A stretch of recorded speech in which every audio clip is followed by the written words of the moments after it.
Good morning, everybody. We want to take you to some breaking news. Coast Guard is searching. The Coast Guard searched some. Crews right now searching. Rescue an entire family. The Coast Guard. A search is underway for anyone. A Coast Guard helicopter responds. A Coast Guard helicopter and 2 Coast Guard boats came to the rescue. No injuries. As the flight mechanic, you're in the middle of the helicopter. You manage the entire cabin. You're scanning outside to make sure we're not going to hit anything. You're making sure your rescue swimmer is strapped in when he gets back in the helicopter. You're making sure our fuel levels are where they're supposed to be to continue on with flight. You're making sure that we're getting the right radio communications in the cabin. There is a lot of stuff that we do to oversee all the other jobs that are going on. We're constantly talking as a crew, determining what we need for the situation.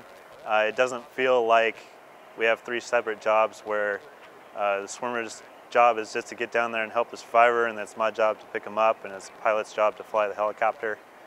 Because you're working with the rescue swimmer with hand signals. He's telling you what device you need and what equipment he needs to do his job down in the water or on a boat. We have to maintain a straight line of communication with the pilot to position the helicopter where you need it to perform the hoist.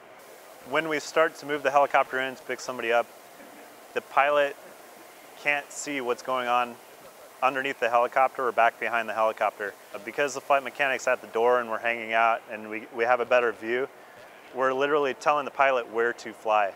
You hear us give standard conning commands like forward and right 20. We're telling them to fly the helicopter forward and right 20 feet. Forward right 10. We could con them in any direction as we need to manage the cable and get the job done safely. Patience halfway up. Patience at the door. Crew and patient in. For me personally, it always amazes me at the end of a case. I don't really think about what I just did or who I just saved or how bad the case was until I'm sitting at home, the case is over with, and everything's calm. Then it kind of hits me like, wow, I just saved somebody's life, you know? We're all saved and No injuries were reported. That is so scary. My Really goodness, lucky. I'm sure That's the scary. storm contributed.